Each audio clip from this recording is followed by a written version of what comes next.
con queste mandaicali. 8 settembre 1943, data di lutto.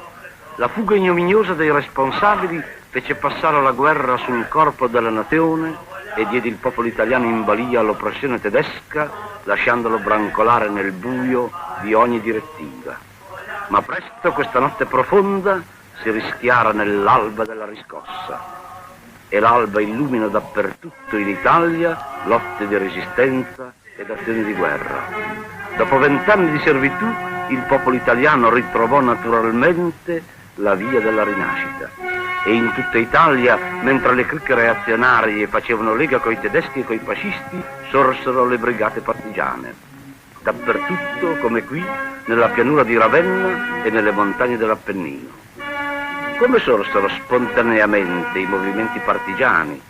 Non per spirito di individuale avventura, ma inizialmente come difesa e resistenza organizzate in gruppi che vennero via via collegandosi in un'unità d'azione. Chi sono i partigiani? Qual è il loro volto?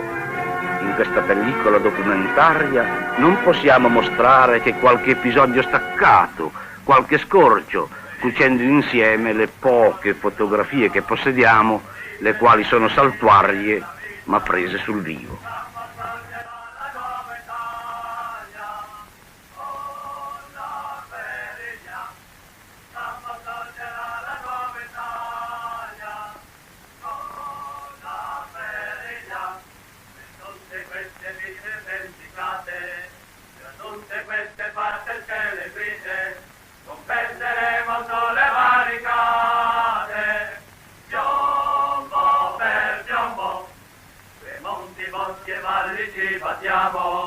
Perché si possa ancora con orgoglio gridare come suona col più forte. Viva l'Italia! Ecco questo ragazzo partigiano. Sua sorella, l'operaia Natalina Vacchi, insieme ad alcune altre operaie, capeggiò lo sciopero compatto della sua maestranza nel marzo 1943, in segno di solidarietà con gli operai dell'Alta Italia, e in seguito a ciò venne arrestata. Il 25 agosto a Ravenna è condannata all'impiccagione dopo aver prima assistito alla fucilazione di altre 10 vittime e all'impiccagione di un gappista. Per tutta la giornata, come in pellegrinaggio, i cittadini passarono davanti alle vittime lasciate esposte al sole per dileggio e vigliaccheria dai nazifascisti, i quali si erano affrettati ad abbandonare il posto. È un fatto tra mille, in una storia di rappresaglie selvagge, rastrellamenti, incendi di case e di villaggi, cacce all'uomo, fucilazione degli inermi contadini, rei di aver aiutato e assistito i loro fratelli partigiani. Ecco un documento repubblichino che presentava sfacciatamente un rastrellamento ad opera delle famigerate Brigate Nere, ma i visi di questi giovani rimangono sereni. La fede non è spenta nei loro cuori.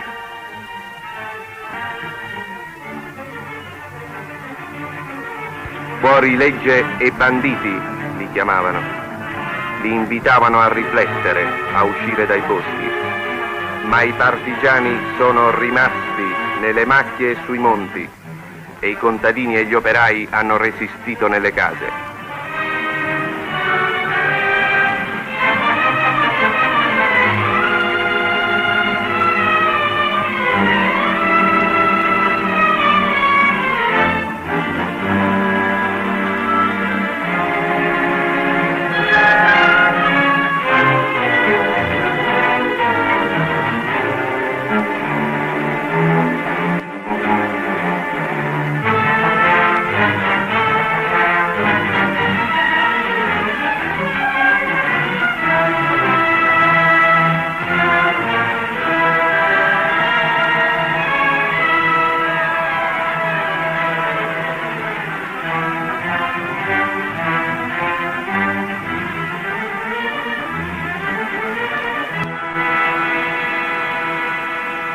Il cammino della rinascita italiana è seminato di morti, migliaia di morti. Vediamo qui, esempio del sacrificio di tutti, Giorgio Labò.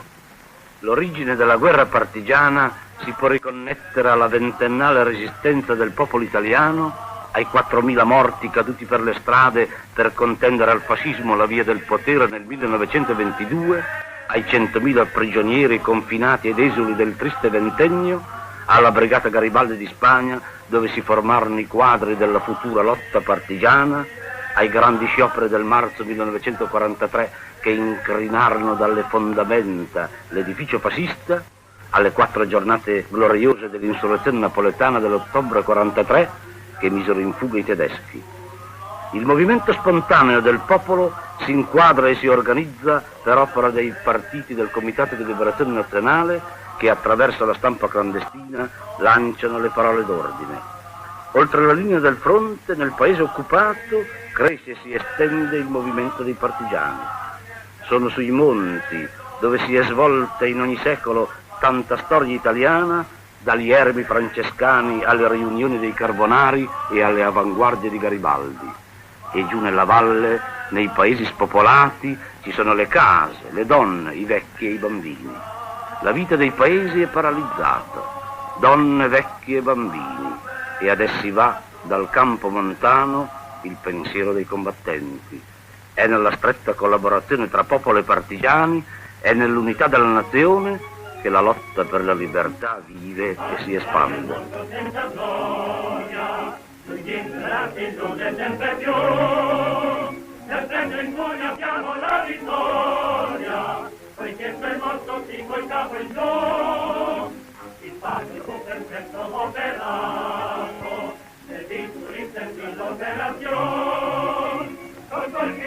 L'Italia è un paese di montagne, di altezze e di abissi, di cadute dolorose qualche volta, ma sempre di risurrezioni indomabili. La grande montuosità del nostro paese, dove i monti coprono il 40% del suolo, è favorevole alla guerra partigiana, con le sue speciali tattiche tridimensionali, gli spostamenti dalle due parti degli spartiacque, la visibilità dall'alto come da nidi di aquila, le rapide concentrazioni su obiettivi determinati.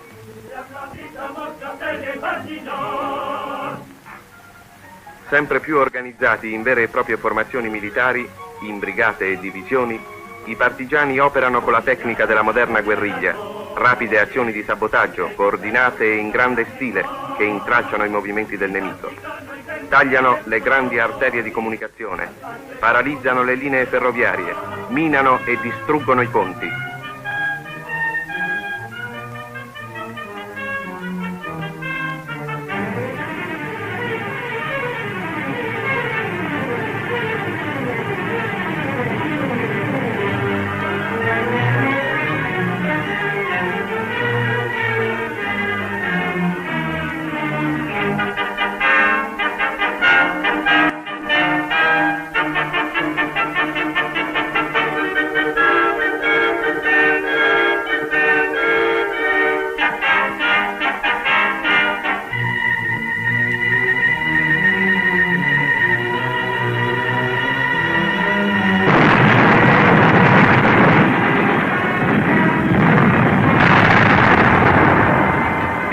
Finalmente il momento in cui si affronta il nemico a viso aperto, in azione di guerra.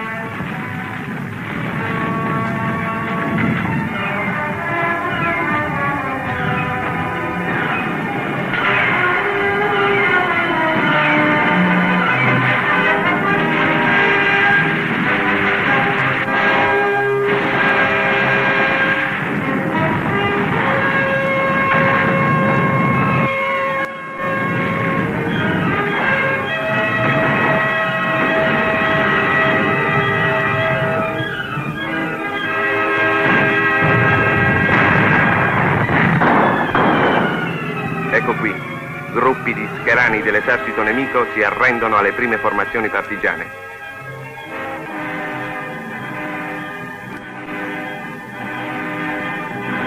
Di fronte a questa compattezza del popolo italiano, che nell'unità ha trovato la strada per riconquistare la sua libertà, si piega l'orgoglio tedesco.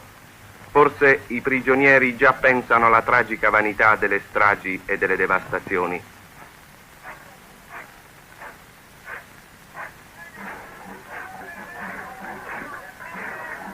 Intanto, come marionette di un folle carnevale di sangue, si muovono i tedeschi coi loro servi fascisti. Marcia funebre della distruzione.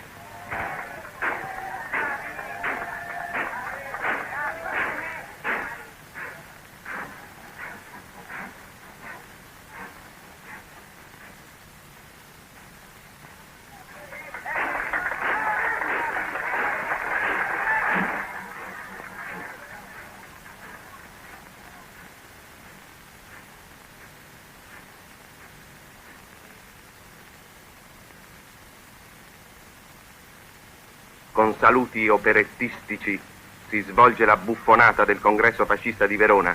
Ecco i gerarchi vanesi, incapaci, gesticolatori e feroci. Alessandro Pavolini, Dolman, Buffarini Guidi, Graziani.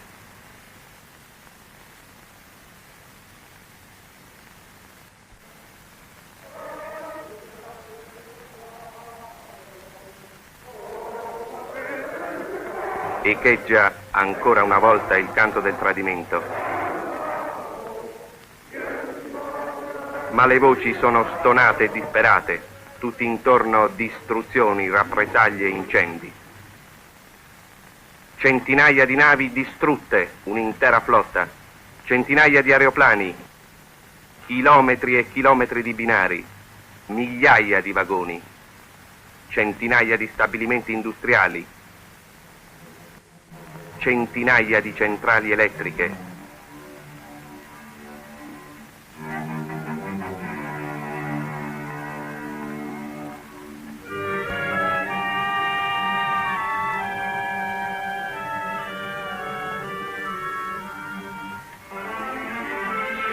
I frutti del duro lavoro di un popolo povero vengono sistematicamente distrutti. Le case rase al suolo e incendiate. Le donne e i bambini assediati e affamati.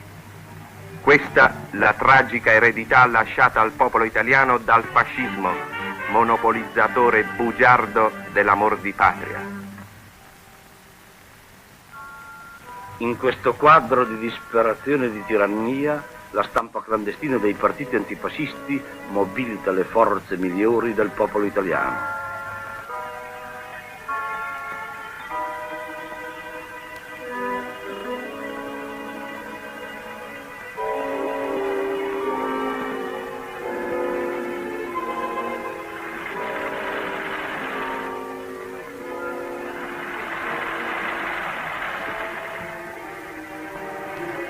Quante volte è stata rischiata la vita per compilare, comporre, stampare e diffondere quei fogli gloriosi?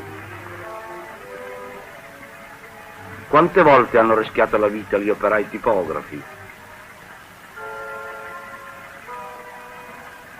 Quante volte hanno rischiato la vita le donne coraggiose del nostro popolo? Oscure, eroiche operaie della stampa clandestina, che è un atto d'accusa contro i rinnegati, una sentenza di morte contro i nemici della patria. E come sui monti e nelle campagne combattono i partigiani, nelle città, accanto alle grandi azioni di massa e agli scioperi, si organizzano i gruppi e le squadre d'azione popolare, i GAP e le SAP, per seminare il terrore e lo scompiglio nelle orde naziste e nei branchi fascisti.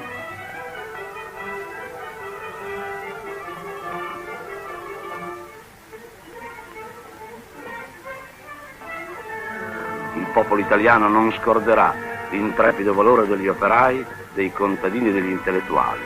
Lotte di ogni ora, senza scelta di mezzi e senza quartieri.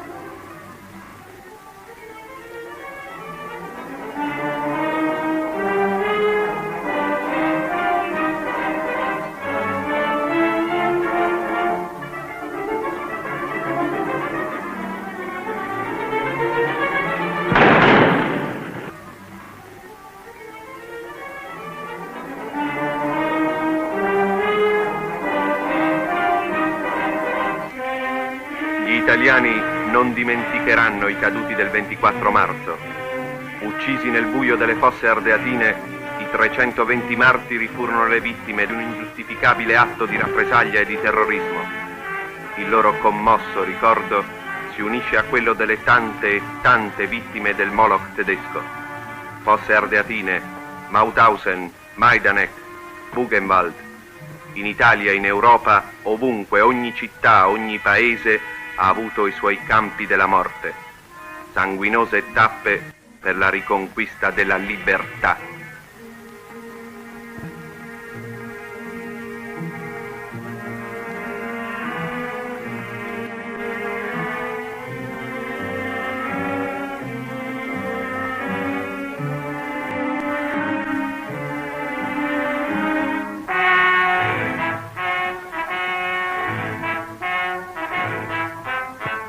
L'unità clandestina riporta il comunicato di guerra partigiana sull'azione di Via Rasella.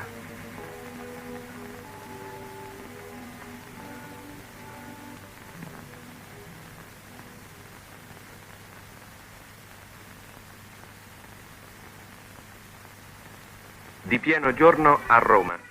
Un comune carretto da immondizie è carico di esplosivo ad alto potenziale. Un picchetto di GAP è appostato nella strada silenziosa. Ed ecco arrivano, cantando una canzone da Manigoldi, le SS tedesche, i carnefici, i torturatori. Si sono gettati i carponi per terra, ed eccole a terra 30 SS per non sollevarsi mai più.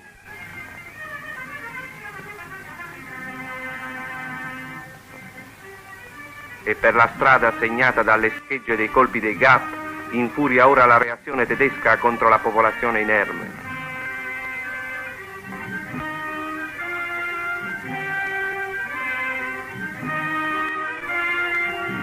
Ignominia del comunicato Stefani sulla stampa fascista.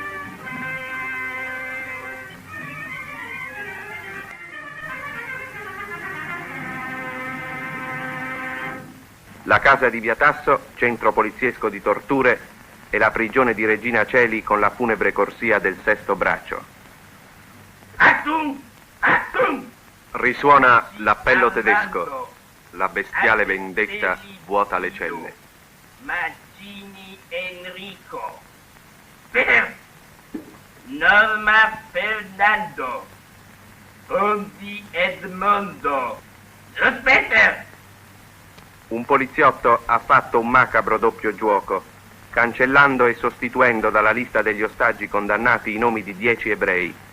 Questo non potrà far dimenticare lo sterminio di milioni di ebrei nei campi della morte tedeschi. Fosse Ardeatine. Di notte, lungo la strada suggestiva che porta alle cave, dopo l'ignobile conteggio, le vittime sono sospinte verso il luogo del massacro, per un martirio pari a quello dei primi martiri cristiani.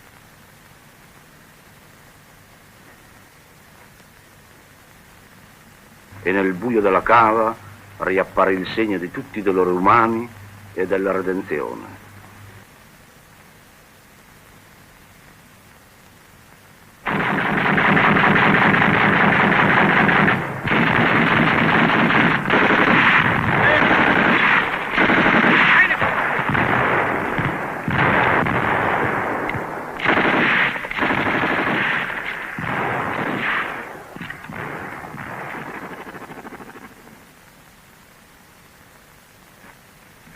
Con l'ottusità dei criminali, i tedeschi credevano di poter occultare la loro efferatezza facendo saltare gli accessi alle cave.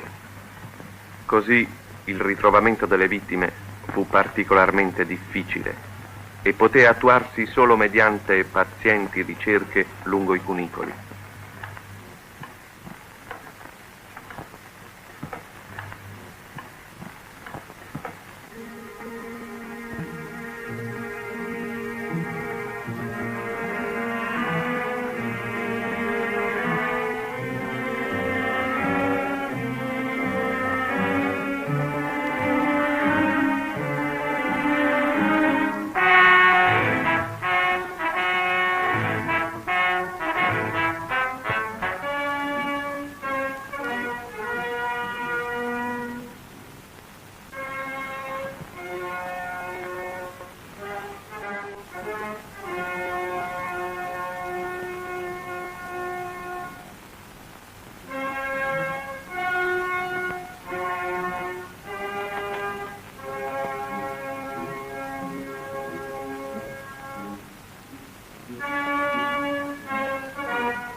Gli oggetti appartenuti ai morti vengono raccolti per l'identificazione. La polizia scientifica non ha trascurato nessun mezzo per la sua opera difficile. Anche un brano di stoffa può dare a un padre la tragica conferma del sacrificio del figlio.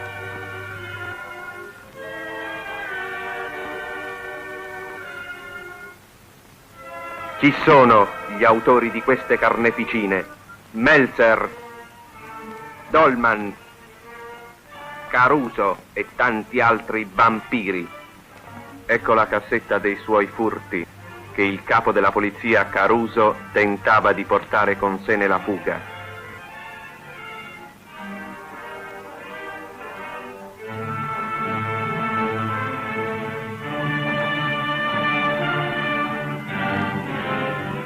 Ma l'assassino non godrà il prezzo del sangue.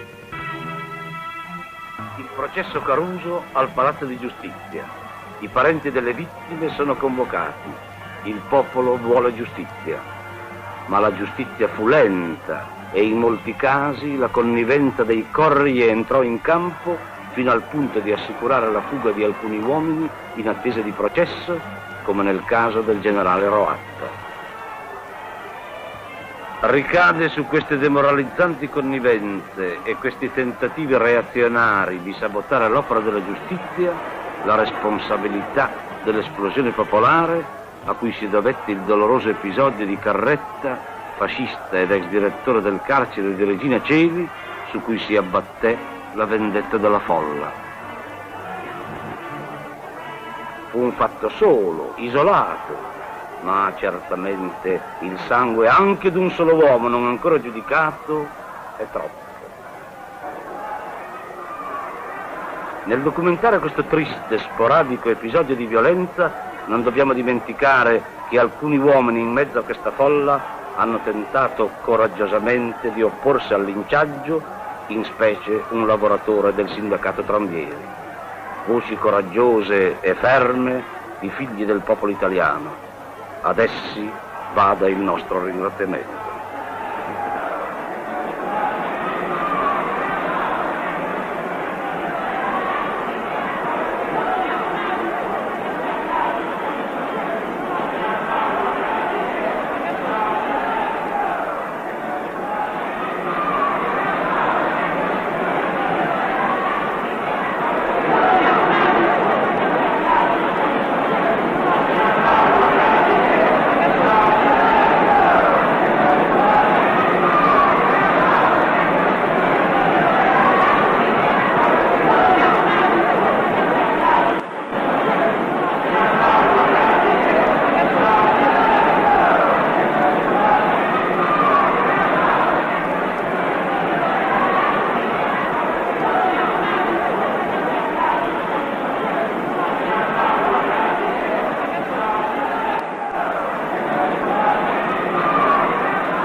Protetto dai cordoni dell'Arma dei Carabinieri, Caruso è trasportato a Palazzo Corsini dove avrà luogo il processo.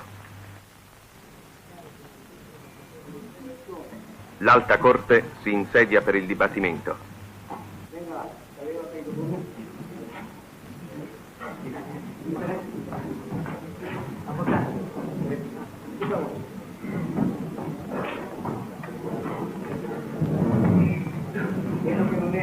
Ecco le figure principali del processo.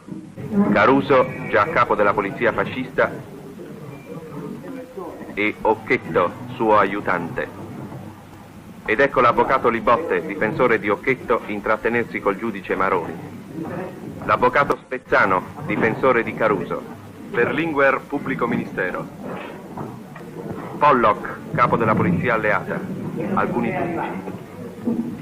Ecco ancora la maschera fatalista di Caruso e l'irrequieta faccia di Occhetto.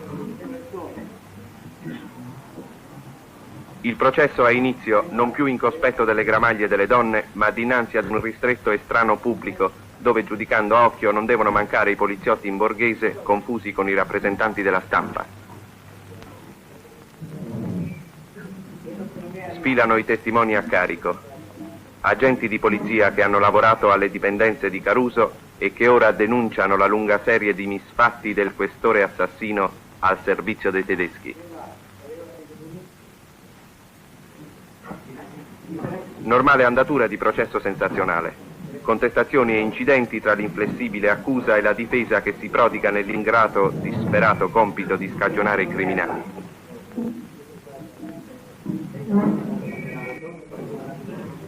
Il questore Morazzini, succeduto nella carica all'imputato dopo la liberazione di Roma. Di ora in ora Caruso sente gravare inesorabilmente il peso delle sue colpe. Il suo viso tradisce l'angoscia. Un vescovo teste a discarico. Parla per l'accusa l'alto commissario Berlinguer. Tutti i popoli liberi della terra, anche il nostro corpo, anche i nostri eroi partigiani, è circondata dalla testa di tutto il mondo civile che vuole sapere se l'Italia nostra saprà liberarsi, saprà riscattarsi da sola, con la sua sola. E voi siete nuovi. Questa prima risposta, voi lo vedete per ragioni che io ho avuto occasione di dire anche al popolo, al quale dobbiamo accostarci sempre, del quale dobbiamo sempre ascoltare la voce, e che non esito a ripetere qua a voi pur nella maestà di quest'aula di giustizia, perché nessuno più si attende a sacrificare la libertà del popolo e i supremi valori e la stessa dignità umana del popolo italiano, e direi la stessa esistenza della nostra patria per le sue brame di potere, di preda e di sangue. Voi darete questa risposta ai nostri fratelli che attendono, che soffrono, Ispira un vento gelido di morte alla rievocazione della strage delle Fosse Ardeatine. A tutti i ripiegati, a tutti i traditori, a tutti i fratricidi, e credete che se noi potremo con l'opera nostra risparmiare la vita di un solo, a rabbrividire di terrore un solo, salvare la vita. I morti delle Fosse Ardeatine che egli rievoca sono presenti nell'aula. La vittoria è bene, noi potremmo dire di aver compiuto intero. Io per Caruso Lochetto concludo chiedendo la condanna alla pena capitale. Berlinguer ha chiesto la condanna capitale per tutti e due gli imputati. L'avvocato Spezzano, difensore di Caruso, mette in opera i più abili artifizi per tentare di accendere nell'animo dei giurati una pietà che, se disgiunta dalla giustizia, è una colpa morale. E in questa causa ci può essere ancora una voce di pietà. Perché non sia bagnato di sangue umano questa nostra terra tanto bella e tanto martoriata, e perché una creatura umana può essere redenta con rimorso, con la espiazione, col pentimento, con la privazione della libertà, con la gloria di vedere un sangue i suoi figli, perché Caruso invecchierà lungamente nella detenzione, ma avrà la gioia di abbracciare dei suoi figli, e perché la sua colpa, la colpa di una creatura umana, possa essere redenta attraverso il calvario e lunga espiazione. Allora, signori, sospendiamo l'udienza, ma effettivamente per un'ora. Alle 2:30 ricominciamo l'udienza. Nell'intervallo delle consultazioni si agita febbrilmente tutta l'aula nella facile previsione del giusto verdetto. L'avvocato Libotte, difensore di Occhetto, è già da 3 ore sul podio e non rinuncia a nulla pur di strappare il suo cliente alla morte. Non ho fatto dell'oratoria a fuoco. Io sono di quegli avvocati che non so fare voli vintage. Sono volo molto basso, radendo il terreno, il che vuol dire che non mi allontano dal processo, vivo il processo, lo faccio rivivere in confronto del giudice che deve esaminare il fatto umano su cui deve pronunziare la propria sentenza. Io ho parlato al vostro... Occhetto intanto disegna automaticamente strane figure. Ho parlato pedestremente, ho parlato modestamente, ma con gli elementi tratti dal processo, ed è con questo, oh signori, che ho il diritto, senza fare chiuse enfatiche, di fare appello alla vostra sentenza e nel prendere commiato da questa corte eccellentissima chiudo il mio dire con la coscienza di aver fatto quanto era possibile per assolvere al mio dovere. Allora, ufficiale giudiziario, poi ammesso di uscire, volumi che l'avvocato... L'Alta Corte ha deciso. Il giudice Maroni si prepara a dar lettura della sentenza.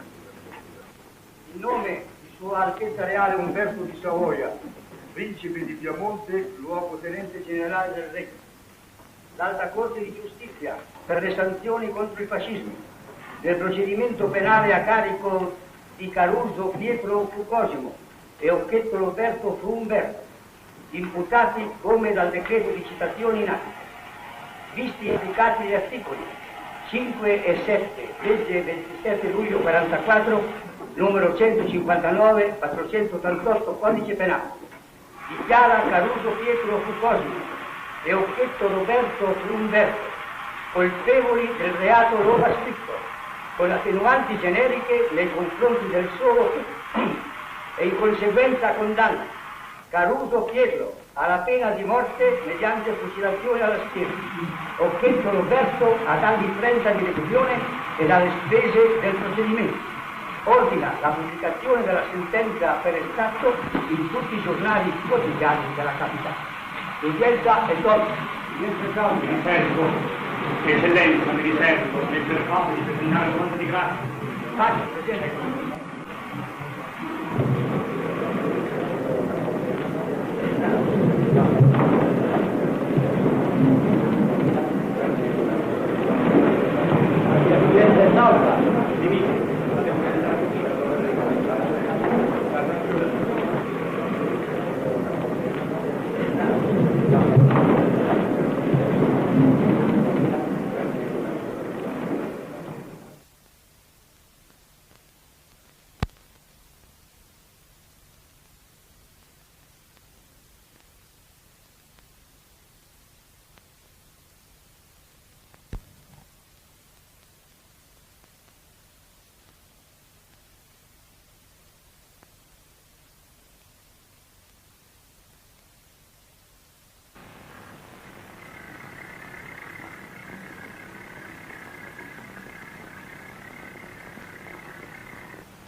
Caruso scende dal carrozzone.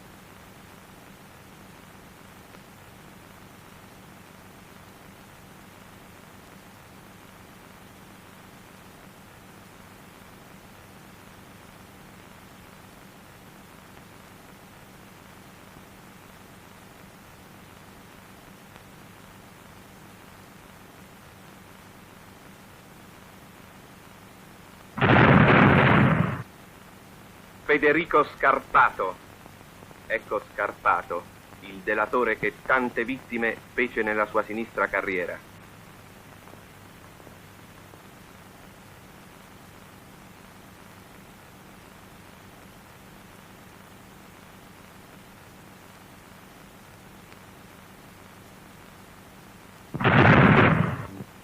Pietro Koch. Koch, il torturatore della tristemente famosa pensione Oltremare e da pensione Iaccarino, macabre succursali di Via Tasso a Roma, che continuò poi le sue orribili gesta a Milano.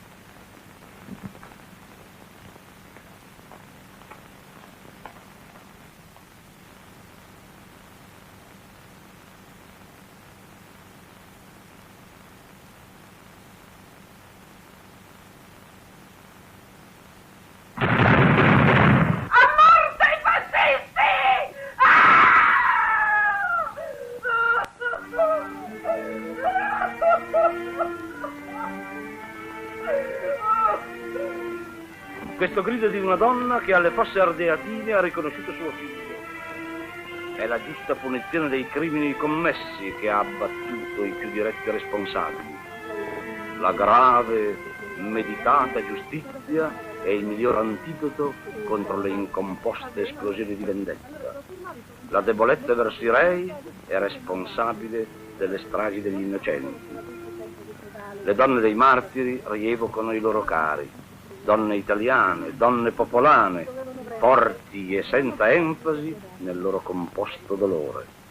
Lei non ho più visto niente, signor mio, soltanto i panni tutti imbraccati di sangue. Mi chiedeva altro, mi faceva chiedere altro che bende, ovata, spirito e niente più. Quando è stato poi che hanno portato via il genero mio, che stava in casa, allora noi volevamo andarci appresso. Il tedesco si è rifiutato indietro, e mentre è scappato si voleva portare via pure lui, arrestarci noi. E invece dopo io gli ho detto, ma voi non siete venuto loro per perquisire casa, siete venuto per rubare. Allora lui mi ha dato uno schiaffo e mi ha fatto rovesciare a gambe per là e mi ha spostato due. Questa donna ricorda come, in attesa di diventare madre, invano si rivolse a Koch scongiurandolo. Invece non arrivava mai. Dopo il quinto giorno di scravata sono uscita e andato in questura col pupetto piccolo, tutte che non potevo nemmeno dare un passo. Arrivai lì da via Principe Amedeo il giorno 23 dopo pranzo e mi hanno detto che lui non era il caso di uscire e io dopo la mattina del 24 andai da lui e glielo andai a dire. E lui diceva bene, sarà questione di qualche giorno poco. Gli portai a far vedere il fuoco, lui tutto contento che gli era nato un bambino. Questa madre vide strappare dal sanatorio il figlio ammalato. Una cinquantina di SS sull'ospedale del Forlanino. Contano tutto il Forlanino, va lì. Mio figlio stava a studiare perché lui faceva il terzo anno di università, aveva due dagli esami quando usciva. Dice che stai a letto? Dice no, vedi, sto studiando, sto un po' raffreddato. Ci sono per ritirare quella bomba. Dice quella bomba. Dice ma tu sei scemo, questa bomba non ce l'ho. Dice su, dice cacci fuori quella bomba. Dice me ce l'ho data a Stelvio, sa, Bassino, un'altra amica l'ha presa insieme, poi l'hanno rilasciata. Ci andiamo da Stelvio. Mio figlio, povera creatura, quando esce fuori dalla porta, vede due assassini delle SS, con i fucili mi dietro sulle spalle. Dice figli miei, che hai detto? Dice mamma mia, dice che vuoi, che dici? Che dicevo, dice, con tutte le cazzo che mi sono guardate.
Per tutte queste fatte scheletrice compenseremo sulle barricate, piombo per piombo, compenseremo sulle barricate. I 320 non sono morti per caso, vittime del capriccio di una polizia spietata. Sono combattenti della lotta clandestina che hanno accettato serenamente la loro sorte. A nessuno però è balenata in mente la verità, ovvero sia che io sono un italiano, sono un patriotta, uno che è pronto a versare il suo sangue per la patria. Così scrisse una delle vittime di una lettera che gli fu trovata indosso. La messa dei morti per la libertà.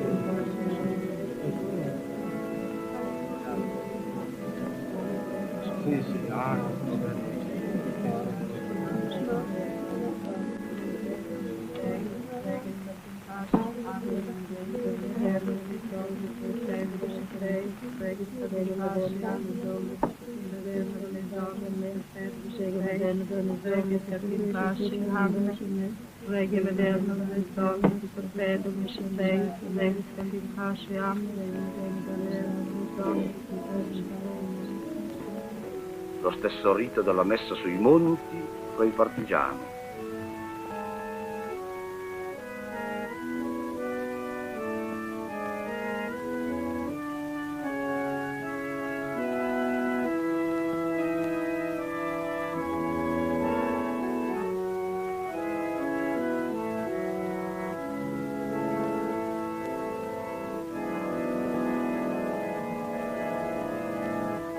A migliaia sono caduti combattendo e riposano sui nostri monti, nelle campagne e nelle città, piamente sepolti dai compagni italiani e alleati, uniti nella lotta comune.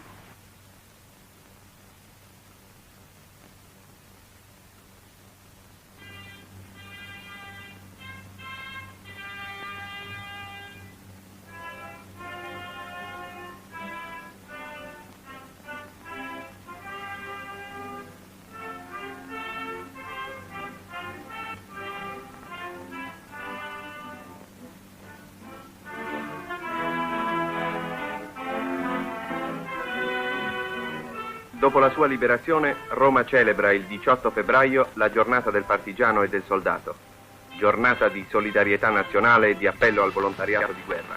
Si organizzano aiuti e forniture di armi ad alimentare la fede e la battaglia dei combattenti del popolo. L'Unione Donne Italiane offre la bandiera ai volontari della libertà. La folla ascolta la parola del ministro Mauro Scocimarro che addita le vie della rinascita nazionale. Leviamo in alto la bandiera dei volontari della libertà, vessillo del nuovo risorgimento, simbolo della rinascita della patria. Rendiamo con essa il saluto agli eserciti di tutti i paesi che combattono contro la schiavitù del nazismo per la libertà e l'indipendenza dei popoli. Dinanzi ad essa, in nome di tutti i nostri morti, giuriamo di cancellare dal nostro paese il disonore e la vergogna del fascismo e di riattare all'Italia libera e indipendente la stima e il rispetto di tutti i popoli liberi del mondo. Viva l'Italia! Soldati del Corpo di Liberazione che combattono accanto agli alleati e volontari della libertà, cioè partigiani, combattono una sola guerra al di qua o al di là della linea del fronte e formano un solo esercito.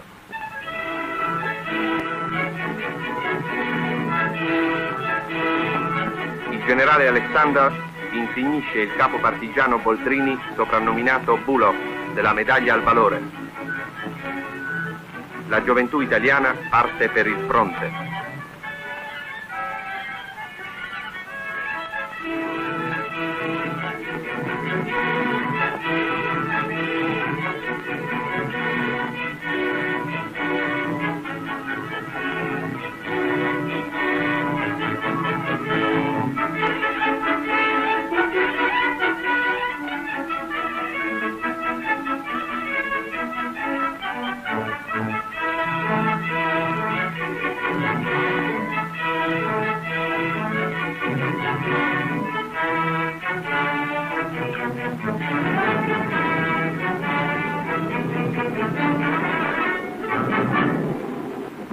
I partigiani hanno trascorso tutto l'inverno sulle montagne, resistendo e combattendo, benché un proclama del generale Alexander li avesse invitati a ritornare alle loro case durante la tremenda inclemenza della stagione e i rastrellamenti dei tedeschi e delle brigate nere fasciste.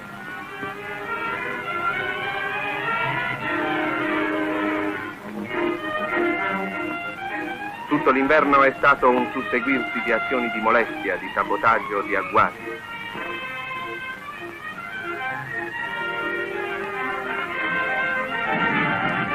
Con la primavera i partigiani entrano decisamente in linea, contemporaneamente agli eserciti alleati che attaccano su tutto il fronte.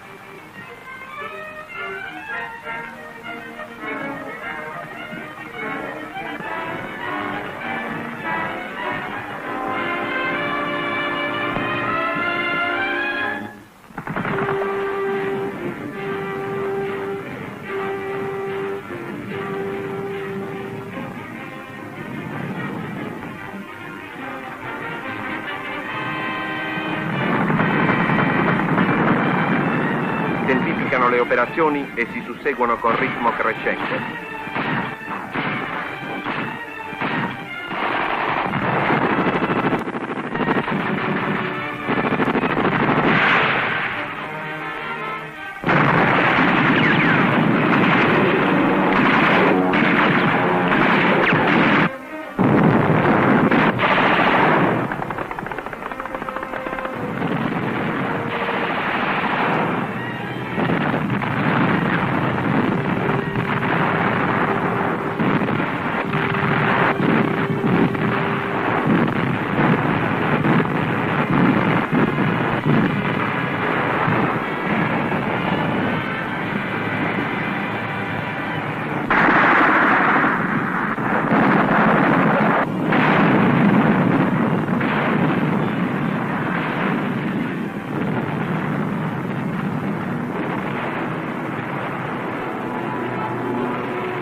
La liberazione del nord si approssima.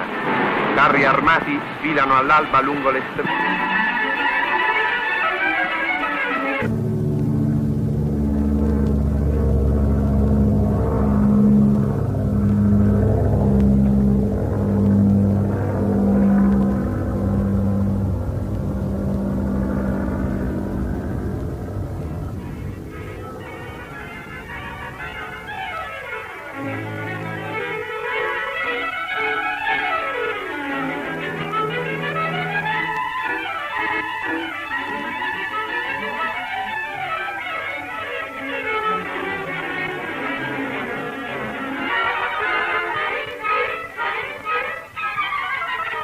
Una donna del popolo reca un messaggio con notizie precise sui movimenti delle truppe tedesche.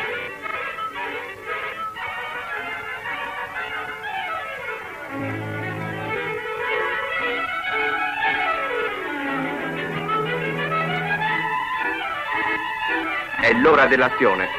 Ultimi febbrili preparativi, si distribuiscono le munizioni.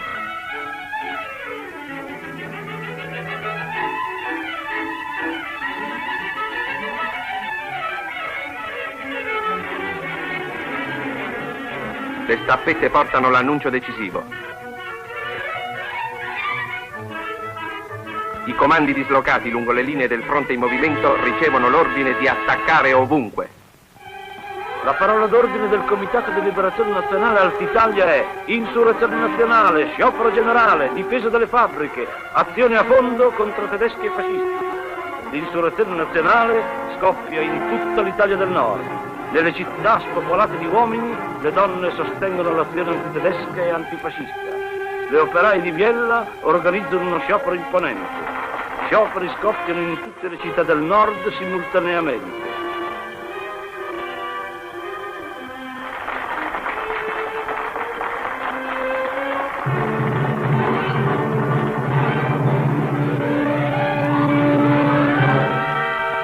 partigiani intanto procedono alla graduale conquista dei punti chiave.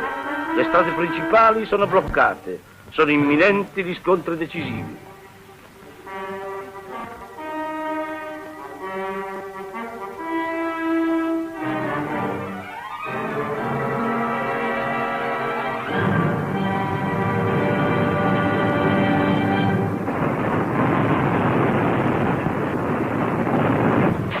Insurrezione a Novara.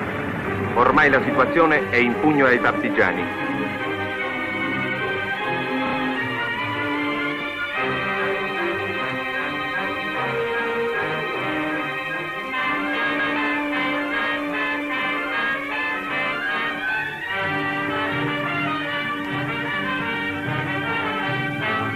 Il vescovo della città si reca calmo a trattare la resa dei tedeschi al comandante delle truppe partigiane.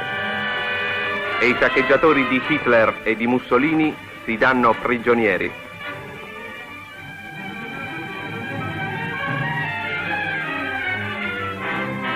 La città in festa rievoca i 13 martiri di Vignale trucidati dalla rabbia nazista.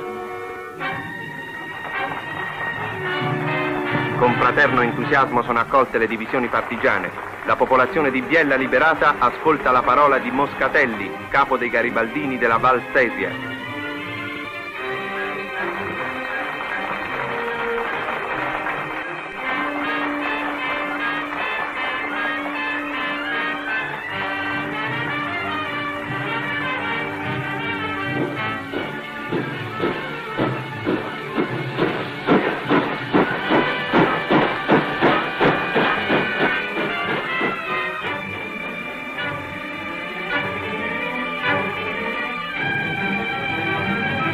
Da tutte le montagne, da tutti i paesi della Lombardia, le truppe partigiane affluiscono verso Milano.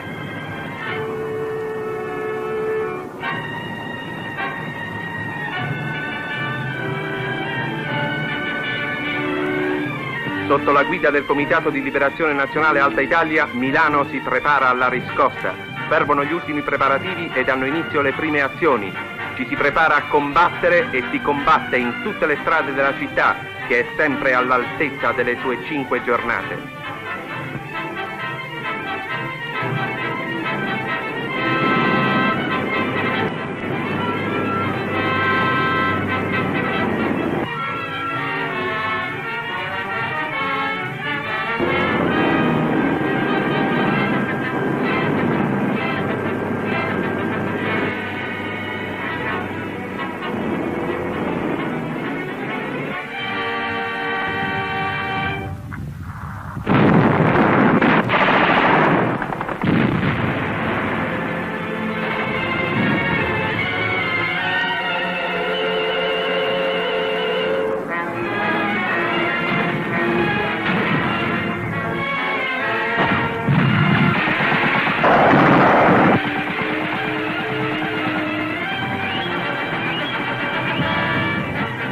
Reazione popolare contro i traditori del paese. Non vi è dubbio sull'esito della battaglia.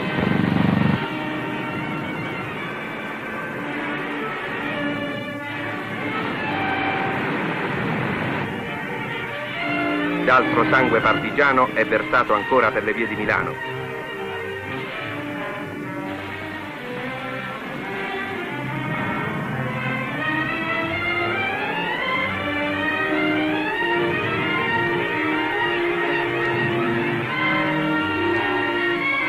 Il numero dei prigionieri aumenta di ora in ora. Ecco le facce spaurite dei teppisti delle brigate nere.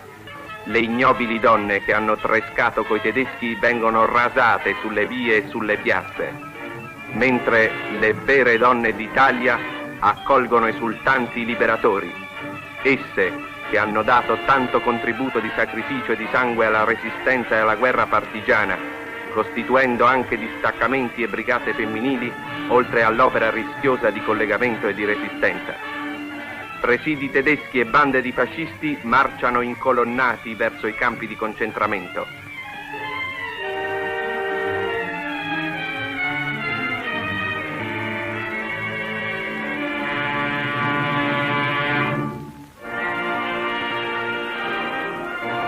I campi sportivi divengono campi di concentramento e accolgono la folla dei tedeschi e dei fascisti prigionieri.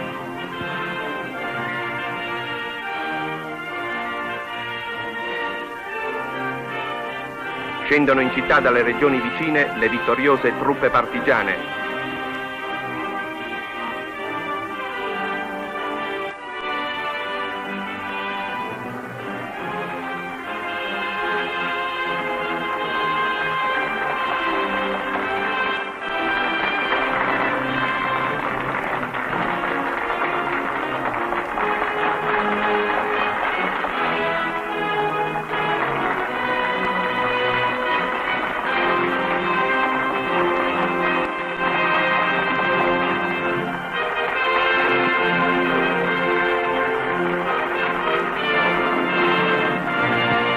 Unità tedesche si arrendono ai comandanti partigiani. È il crepuscolo degli dei teutonici, falsi e feroci.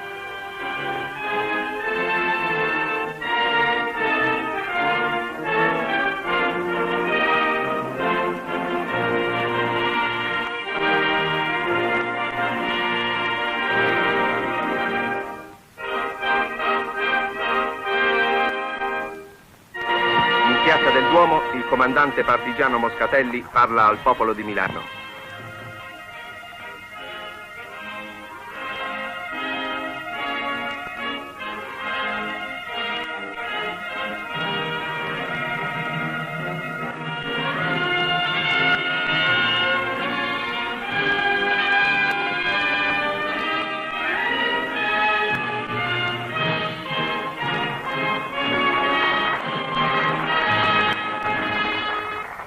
Già la vita di Milano riprende il suo ritmo di lavoro. Escono i primi giornali.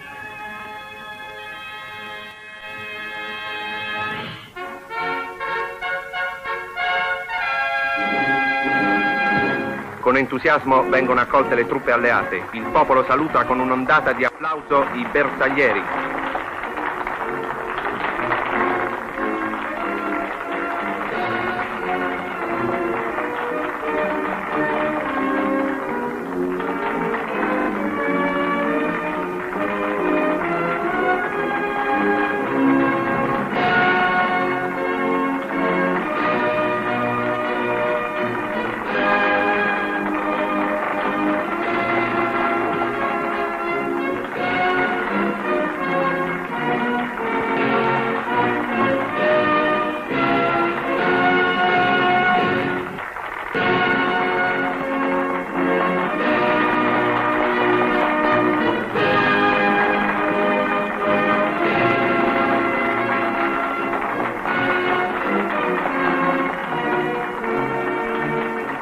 La fraternità d'armi nell'ebbrezza della vittoria unisce i partigiani ai soldati nostri e a quelli alleati.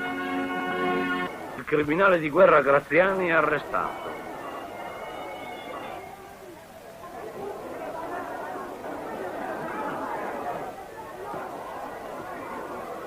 I tribunali del popolo applicano una pronta e severa giustizia, a cominciare dall'uomo sanguinario, teatrale, gesticolatore e incapace che corruppe il paese e lo portò alla rovina, Benito Mussolini. Colui che da ragazzo disse una volta a sua madre: verrà un giorno che l'Italia mi dovrà temere. Colui che più tardi disse che l'Italia aveva bisogno di un bagno di sangue. Accanto a lui i cadaveri di altri gerarchi.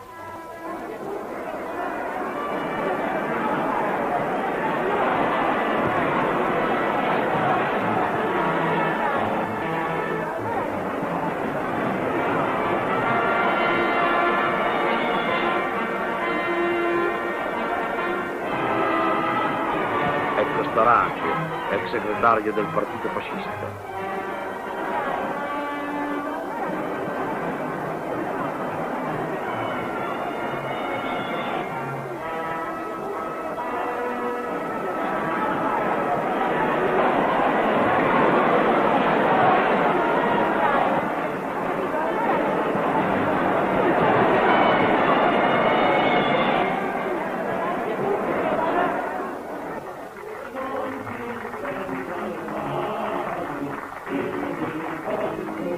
Sfilano le vittoriose brigate partigiane, i garibaldini della Valsesia, le formazioni Matteotti, le brigate Giustizia e Libertà, Valtoce, le brigate di Dio, Beltrame, oltre il Papavese.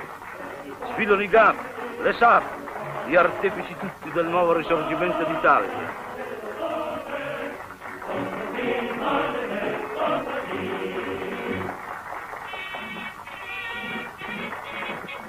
Per la morte signora ti muore, ogni volta che buona il cannone, partigiano glorioso leone, la vittoria più bella sarà, partigiano levate in piedi, per la nostra bandiera, con battisti e schiave e schiera, il cannone sarà.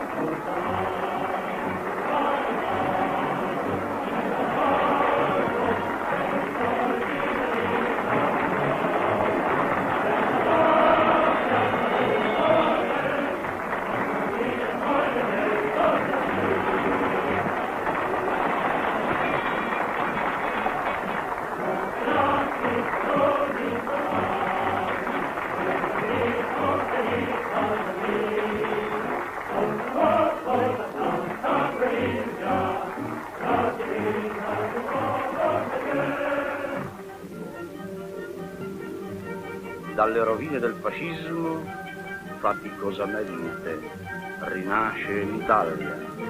Mentre ancora ferveva al nord la battaglia, già nel sud devastato e depredato riprendeva il lavoro e la vita. Ed anche qui sono all'avanguardia i più modesti, i più puri, gli operai, i contadini, le donne, la gioventù. Ferruccio Parri, il popolare Maurizio che ha guidato i partigiani dell'Alta Italia e che oggi è alla testa del governo, nella cerimonia in Campidoglio per la fine della guerra, ha fra l'altro detto con la sua parola semplice ed educativa: voi conoscete la nostra situazione attuale, poco da mangiare, niente da scaldarci, molta gente senza tetto e quasi senza vesti, miseria, ma che importa se questo è il prezzo del nostro nuovo destino di popolo democratico, pacifico e laborioso? Benedetto sia il sacrificio dei nostri figli migliori, fucilati, massacrati, periti fra gli stenti e gli orrori dei campi tedeschi, se questo è il prezzo fatale perché la nazione si svegli, si ritrovi e risorga. Queste le parole di Parri.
riprese le deleterie ubriacature della retorica fascista e i sogni archeologici e neroniani che la invecchiavano, la nazione, con la forza paziente, onnipotente del lavoro, si propone di fare dell'Italia in rovina il giardino d'Europa.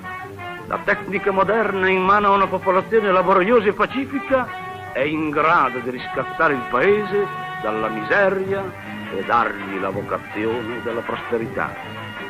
Ritrovata la sua bella e originale anima francescana e garibaldina fatta di bontà, d'umanità, l'Italia si incammina sulla strada dell'avvenire.